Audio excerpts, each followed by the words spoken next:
Assalamualaikum warahmatullahi wabarakatuh. Selamat malam semuanya.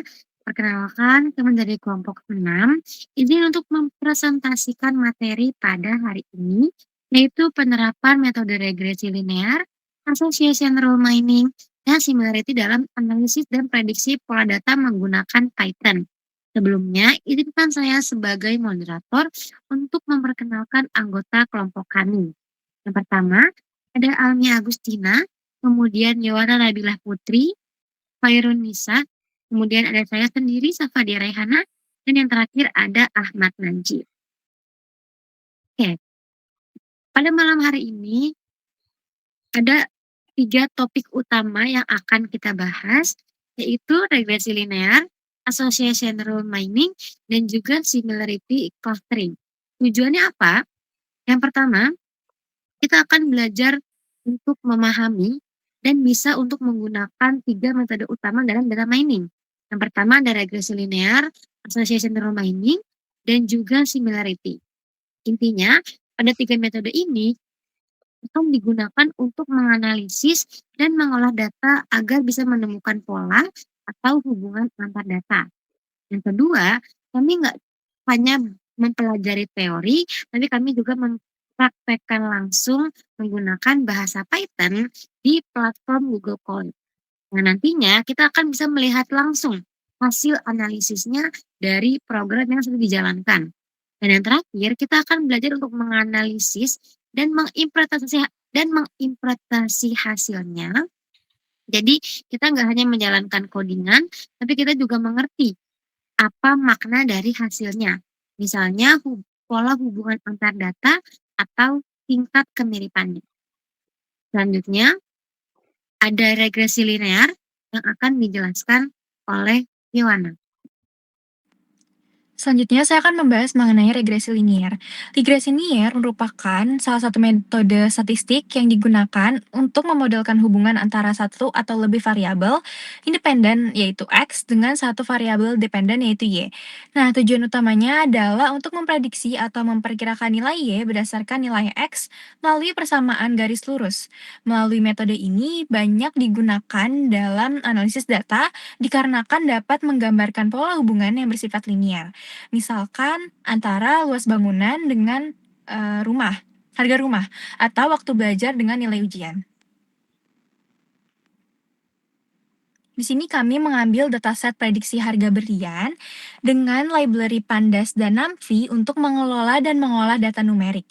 Train task split untuk membagi dataset menjadi data latih dan uji, linear regression untuk model utama yang digunakan dalam menggunakan regresi linear. Selanjutnya ada mean absolute error mean, quartet error, R2 score untuk mengevaluasi performa model. Terakhir ada matplotlib pyplot untuk menampilkan visualisasi hasil prediksi.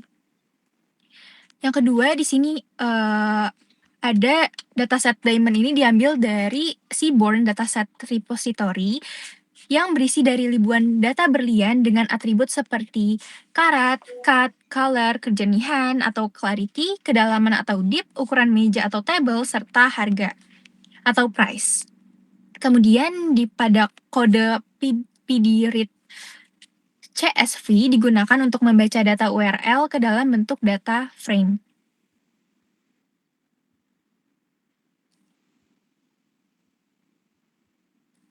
Yang ketiga, terdapat pemilihan atribut yang relevan. Jadi dari keseluruhan dataset hanya dipilih beberapa atribut numerik yang dianggap paling berpengaruh terhadap harga atau price, yaitu karat atau beratnya, deep atau kedalaman, table adalah ukuran bagian atas berlian, XYZ yang merupakan dimensi panjang lebar dan tinggi berlian, serta price adalah harga berlian. Nah, pemilihan atribut ini bertujuan agar model itu fokus pada faktor-faktor kuantitatif yang berpengaruh terhadap harganya. Kemudian di sini ada yang namanya split data atau pemisahan variabel, yang berarti X berisi variabel bebas atau independen, yaitu atribut fisik berlian, sedangkan Y berisi variabel terkait atau dependen, yaitu harga berlian. Nah, model regresi akan berusaha mencari hubungan matematis antara X ke Y. Selanjutnya ada pembagian data atau train test split. di mana 80% data latih atau training digunakan untuk melatih model, 20% data uji atau testing digunakan untuk menguji performa model, parameter random state sama dengan 42 digunakan untuk menjaga pembagian data agar hasilnya konsisten setiap waktu dijalankan. Selanjutnya ada pembuatan dan pelatihan model. Di sini ada linear regression untuk membuat objek model regresi linear, fit X train dan Y train untuk melatih model agar menemukan nilai koefisien B dan intercept A pada persamaan sebagai berikut. Predict X underscore Y menghasilkan nilai prediksi harga berdasarkan dari data ujinya. Nah, kemudian yang terakhir ada evaluasi model. Di sini MAE atau mean absolute error adalah rata-rata selisih absolut antara harga aktual dan prediksi. Yang kedua ada MSE yaitu mean squared error atau rata-rata kuadrat dari selisih prediksi dan nilai yang sebenarnya yang menghukum kesalahan besar. Dan yang terakhir ada R kuadrat score yaitu proposisi variasi data yang dijelaskan oleh model. Jadi semakin mendekati satu berarti semakin akurat. Boleh scroll ke bawah. Selanjutnya di sini merupakan hasil dari regresi linier untuk harga berlian.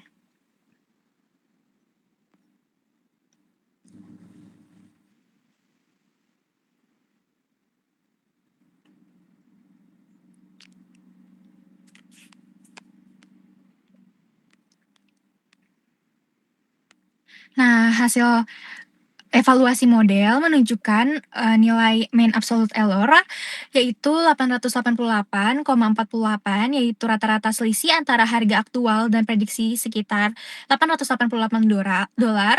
Yang kedua ada mean squared error atau MSE yaitu menunjukkan nilai 2.242.778 juta, 90 yang menunjukkan tingkat kesalahan kuadrat rata-rata. Yang ketiga ada R kuadrat score atau akurasi model dengan nilai 0,859 atau dalam presentase yaitu 85,9%.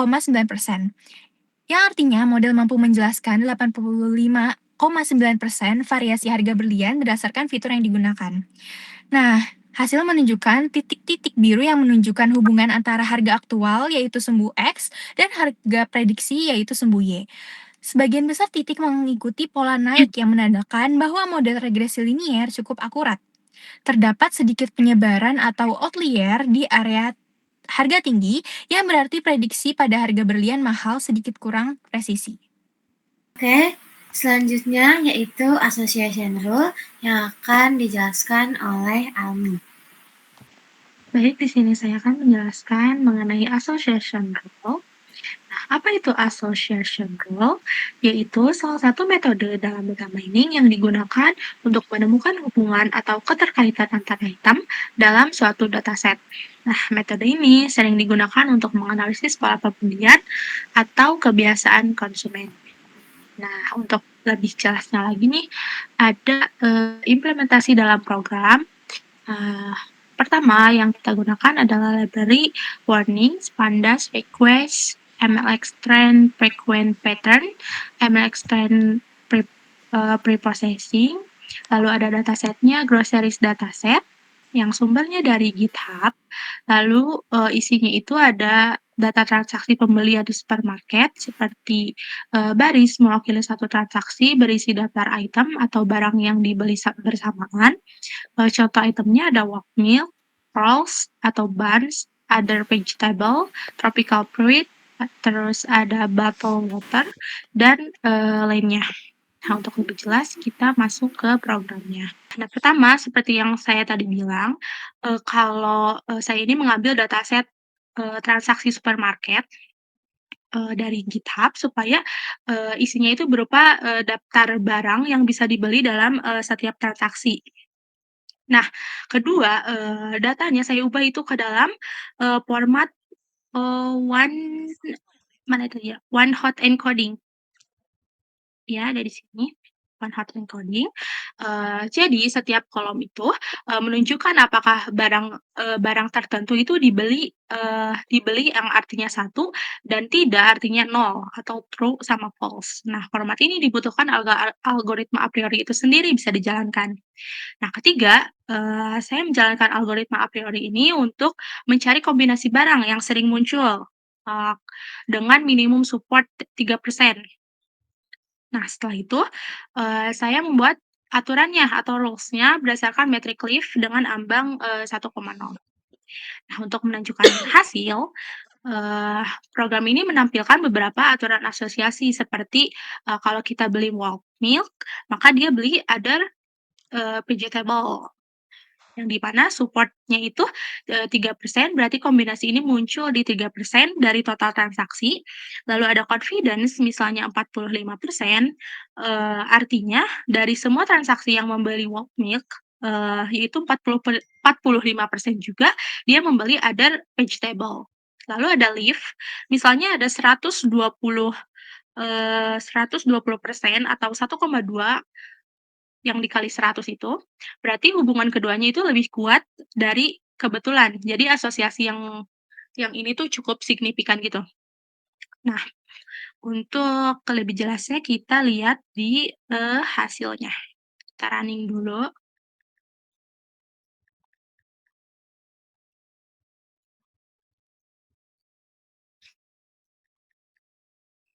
Oke, sudah muncul hasilnya, yaitu di mana ada attendance, consequence, sama support, confident, dan tentunya ada leaf. Nah, ini adalah hasil dari algoritma a priori yang saya jalankan dari, pola keterkaitan antar barang di data transaksi supermarket tadi. Nah, tabel ini menunjukkan, di mana, si barang ini sering dibeli bersamaan, yaitu, dapat dilihat dari data si support ini, support, terus confidence, dan leaf-nya. Nah, ada 3 metrik utama yaitu support, confident, sama leaf. Nah, misalnya dari data pertama ini 3,44% artinya kombinasi itu sering muncul nih di 3,44% ini dari semua transaksi.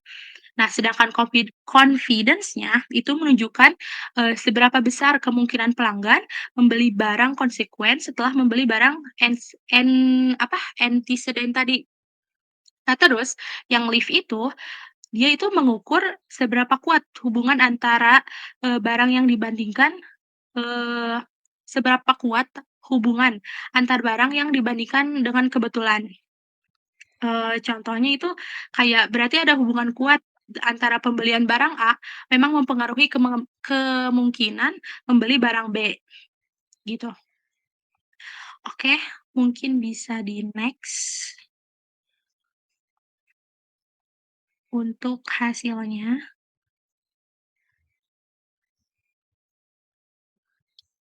Nah, ini seperti yang saya tadi jelaskan, kurang lebihnya sama untuk hasil evaluasi modelnya.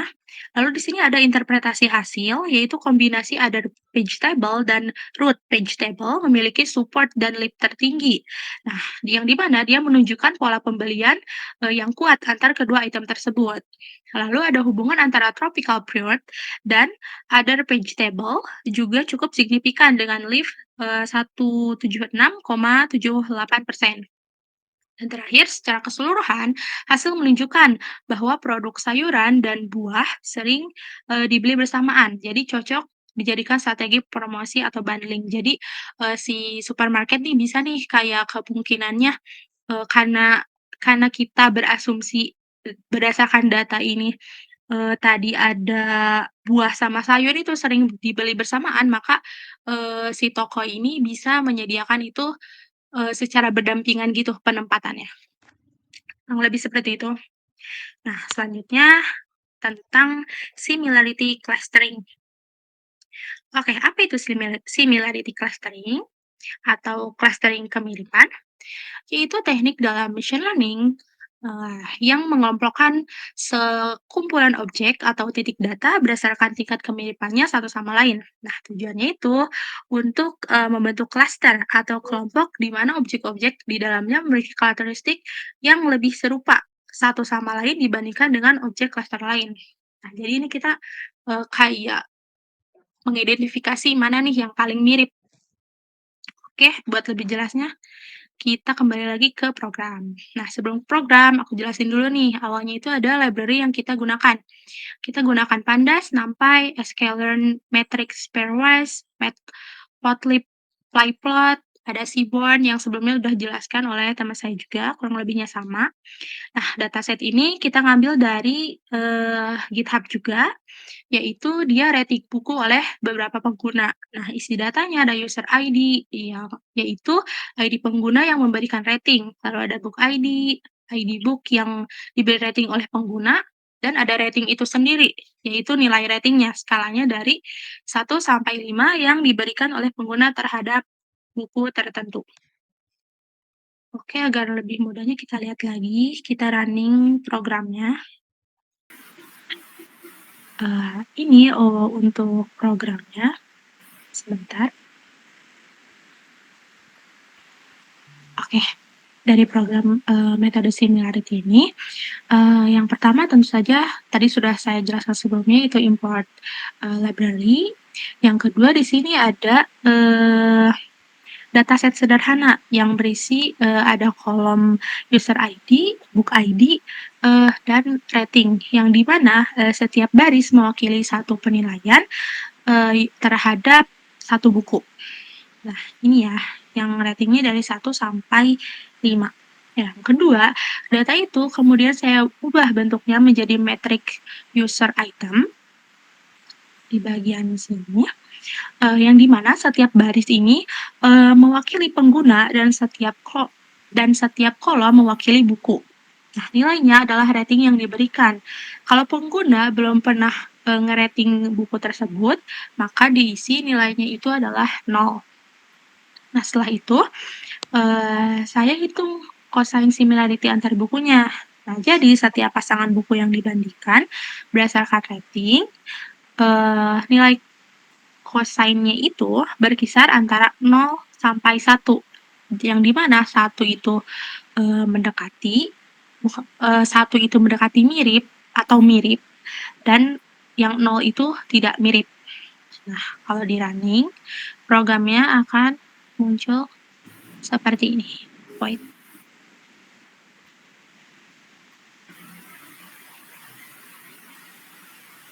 Kita refresh dulu.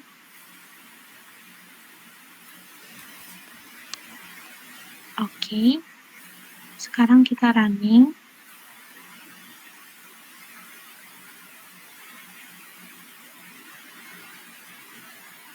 Wait.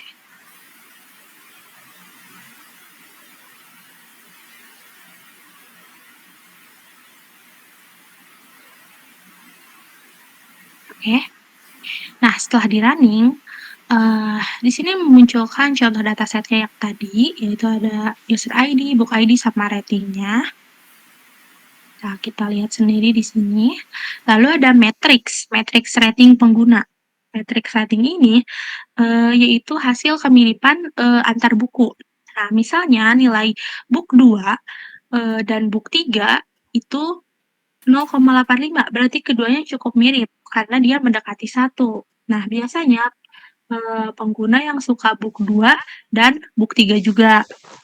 Nah, sedangkan kalau nilainya rendah, misalnya 0,2, berarti kedua buku itu tidak terlalu mirip menurut pola rating pengguna. Nah, selain itu, nah di sini nih, tadi ada nilainya kan. Ini untuk matrix rating pengguna versus buku, ini untuk hasil cosine-nya, similarity antar buku. Kita bisa lihat dari sini. Ini book ID 1 sama misal book ID 1 sama 2, tingkat nilainya itu ada 0,26. Berarti dia cukup mirip, bisa dibilang cukup mirip, tapi menjauhi tidak mirip ya, karena dia lebih dekat ke 0. Nah, kalau ini buku 1 sama buku 3 ada 0,49, dia di tengah-tengah, jadi dia bisa dibilang cukup mirip. Terus di sini juga kita menyediakan heat map yang memvisualisasikan nilai kemiripan antar buku. Nah, yang di mana warna merah ini menunjukkan kemiripan tingkat tinggi. Bisa dilihat dari sini, warna merah ini menunjukkan kemiripan tingkat tinggi, sementara biru menunjukkan, kemiripan rendah. Nah, dari heat map ini, kita bisa langsung lihat kelompok buku yang cenderung punya, pola rating serupa. Sebenarnya sama aja datanya kayak ini, cuman disajikan dengan lebih variatif supaya kita lebih gampang gitu untuk, mengenali si similarity-nya ini. Oke, jadi, bisa disimpulin dari hasil ini menentukan hubungan antar buku berdasarkan kesamaan, penilaian pengguna. Nah, eee, untuk lebih jelasnya kita back to PPT. Oke, ini hasilnya kurang lebih kayak gini ya. Wait, oke, ada hasil evaluasi model. Program yang tadi itu menghasilkan output-an ini. Yang pertama ada nilai cosine similarity yang saya sudah jelaskan tadi, yaitu menunjukkan tingkat kemiripan antar buku berdasarkan pola rating dari pengguna. Lalu nilai, semakin mendekati satu berarti kedua buku ini memiliki pola rating yang sangat mirip, sedangkan nilai yang mendekati nilai nol menunjukkan kemiripan yang rendah. Nih misalnya yang buku ID buku satu sama buku satu, nih ada satu kan, buku satu sama buku 2, dia ya kemiripannya berarti kurang mirip ya, maksudnya kayak jauh, soalnya dia ada 0,26. Buku satu sama buku 3 0,49. Nih bisa lihat dari sini ya, dan seterusnya. Pokoknya nilainya kalau mendekati satu berarti dia semakin mirip, sedangkan dia mendekati nol atau kurang dari satu berarti dia semakin kemiripannya rendah. Oke, selanjutnya ada interpretasi tabel. Nah, tabel yang di bawah ini nih, yang warna-warni ini, yaitu tabel cosine similarity. Nah, pada tabel ini setiap angka menunjukkan seberapa mirip satu buku dengan buku lainnya. Sebenarnya sama aja, cuman penyajiannya ini berupa tabel kayak gini ya. Nah, contohnya ini pada buku satu dan 3 memiliki nilai 0,49, yang di mana artinya ini cukup mirip. Pengguna yang menyukai buku satu cenderung juga menyukai buku 3. Karena apa? Karena dia 0,49 nilainya, dia di tengah-tengah, makanya cukup cukup mirip. Nah, ada lagi nih, buku satu dan 10 memiliki nilai 0,0, artinya tidak ada kesamaan sama sekali, yang di mana antara kedua buku tersebut. Ya namanya juga 0, berarti dia nggak mirip sama sekali. Dan secara umum, semakin tinggi nilai cosine, maka semakin besar kemungkinan kedua buku disukai oleh pengguna yang sama. Yang kedua ada interpretasi grafik heat map. Nah, untuk warna merah ini nih, warna merah menunjukkan tingkat kemiripan yang tinggi, mendekati satu. Nih, makanya kayak ditandain merah gini tuh, biar kelihatan nih yang paling mirip tuh yang mana. Berarti dari buku satu sama buku berapa nih? Buku 2, buku 3 ya kan? Terus ada warna biru muda hingga biru tua menunjukkan tingkat kemiripan yang semakin rendah. Dari heatmap ini terlihat bahwa beberapa buku memiliki korelasi kuat antar satu sama lain, terlihat dari warna merah terang.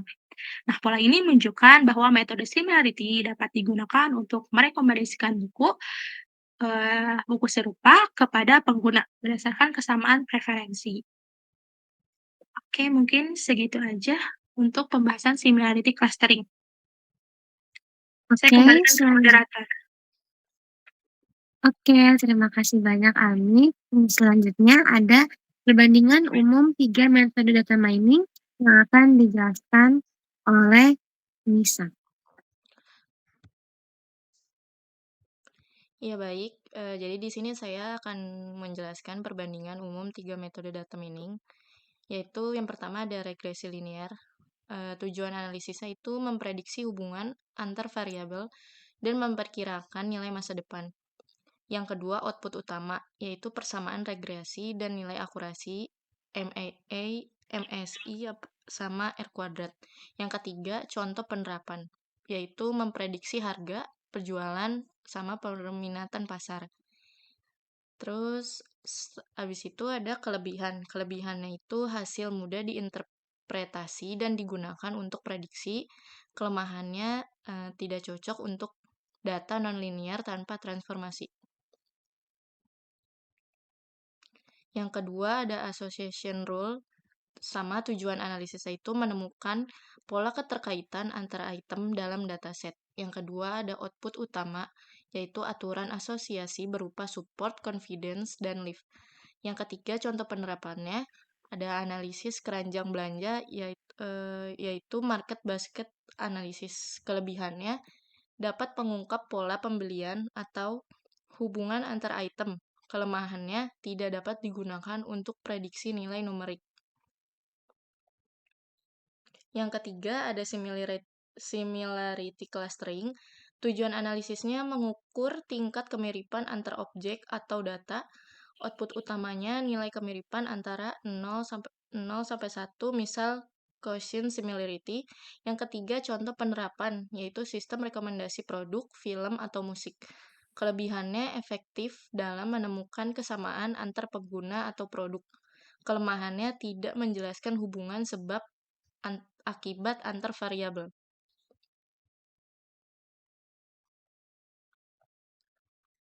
Oke, selanjutnya akan dilanjutkan dengan algoritma yang digunakan pada 3 metode data mining yang akan dijelaskan oleh Kak Ahmad Najib. Ya, terima kasih. Untuk berikutnya akan kami jelaskan mengenai algoritma yang digunakan pada 3 metode data mining. Yang pertama itu adalah regresi linear, yaitu di mana untuk linear regression ini itu menganalisis hubungan antara variabel independen dan variabel dependen, yang mana ia akan menghasilkan persamaan garis lurus yang digunakan untuk memprediksi nilai baru. Itu adalah linear regression. Yang kedua itu adalah association rule atau a priori algorithm, yang mana untuk yang association rule ini ia mencari pola keterkaitan antara item dalam dataset transaksi, yang mana ia menghasilkan aturan if then, seperti jika membeli A maka cenderung membeli B, menggunakan ukuran support, confidence, dan lift. Itu adalah association rule. Lalu yang terakhir itu adalah similarity clustering.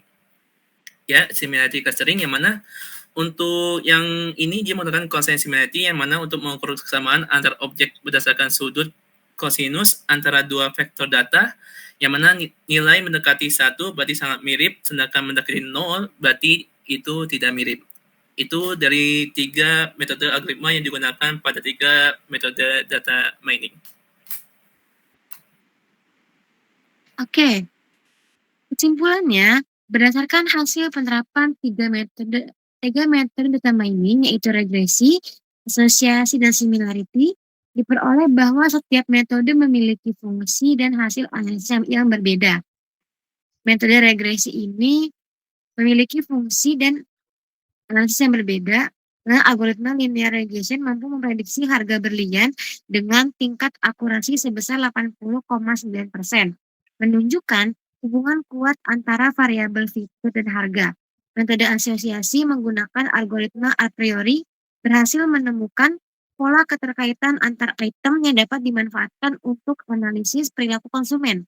Sementara itu, metode similarity dengan algoritma quotient similarity menunjukkan tingkat kemiripan antar buku berdasarkan rating pengguna yang berguna dalam sistem rekomendasi.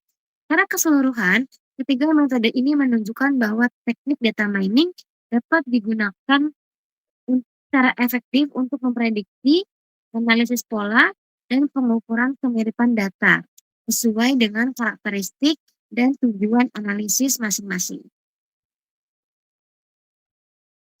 Oke, di sini sudah tersedia link Google Colab kami atau program yang tadi sudah kami presentasikan, dan juga link YouTube yang dimana nantinya akan berisi video presentasi kami.